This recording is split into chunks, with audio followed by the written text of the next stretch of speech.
What are your experience like so far at the Shrine Bowl? It's been great. I feel like I've been having a couple of pretty good days of practice, making plays for the East team, and just putting us in positions to just go out there and win the games. What are you trying to showcase this week for the scouts in attendance? I'm just trying to showcase that I'm a versatile tight end.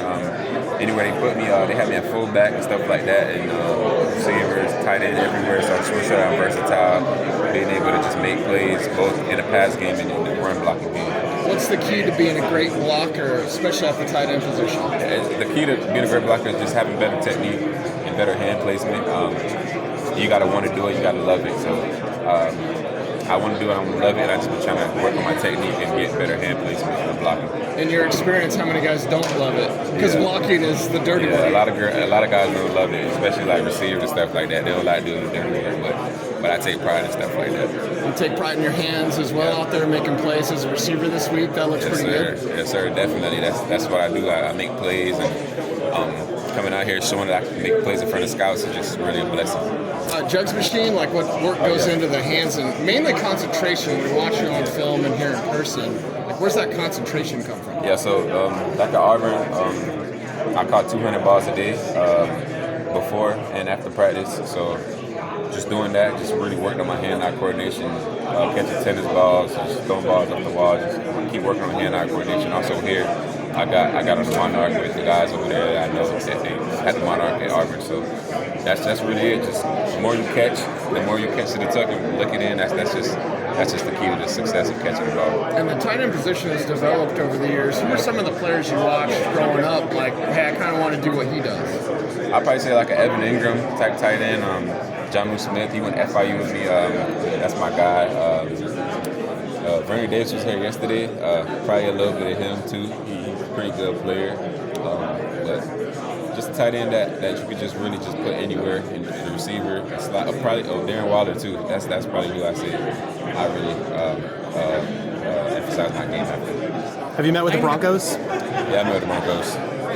Lining up at fullback, most fullbacks are kind of more squat, compact in build. So like you're tall, you got a big wingspan. So like, what kind of adjustment is that? Yeah, it's just dropping the weight, staying low. It's kind of I had to get used to it, but anywhere you put me, man, I'm be ready for it and just go out there and just do what the team is going to do. The cliche low man wins. So when you're blocking, how do you kind of be that low man when you've got the 83-inch wingspan and the 6'3"? Yeah, you just got to drop your hips. Like I said, just tight hands and just keep dropping your feet. When you meet with teams, if any of them ask you, what do you do well, but what do you need to work? What do you need to work on to succeed next level? What is to I tell them what I do well is, like as you can see at practice, just make plays vertically down the field. I'm not scared to go up and grab a catch across the middle. My yak ability, when the ball's in my hands, I'm really good at breaking tackles and making people miss and scoring touchdowns. What I need to work on, like I was saying earlier, probably just my technique and blocking, working on having tight hands and finishing blocks. What is the key when you're running around to finding the gaps in zone coverage and getting it? The key is just knowing what coverage you got. First thing I do when I line up is I look at the high safeties.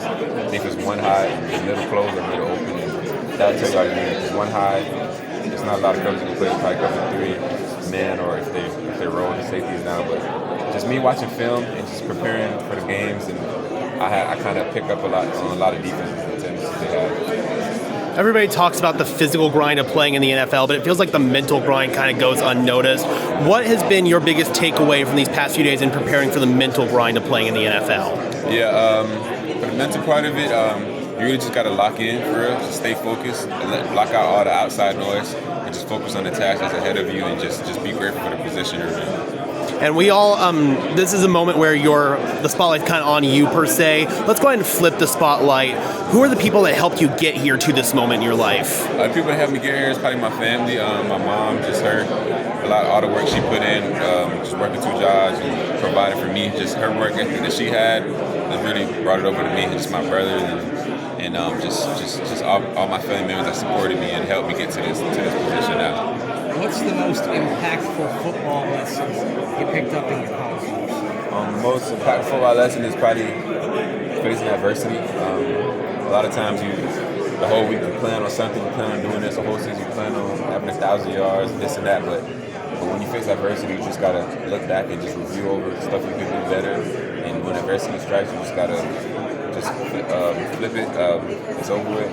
Next play mentality, and just be grateful for everything that you got. Was there any one piece of adversity that really kind of helped make you a player in I'd probably say when I got injured, I'd probably say that I fractured my forearm. I was having a good season, and then I ended up having my season cut short.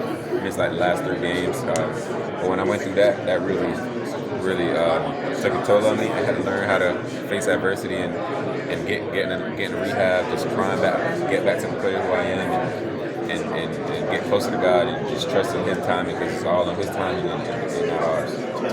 What do you do off to the field for fun? For fun, I'm kind of boring. I just play video games a lot, or I just probably go out to eat with my family or my girlfriend. Okay, so how great was it to have college football 25 back, and you're in the game? Yeah, it was amazing, man. When that game first came out, first thing I did was instantly hop on to Auburn and just kept feet 13, man. So how many yards did you have the full season? my receiver, Dre, he was kind of mad about it. My first season I played with when I was a quarterback, I had about like 2,000 yards, about 25 touchdowns. I was just feeding it. Gotta get yourself the rock, man. Yeah, man. That's all you gotta do is put it in my hands, and the rest is history after that. I appreciate your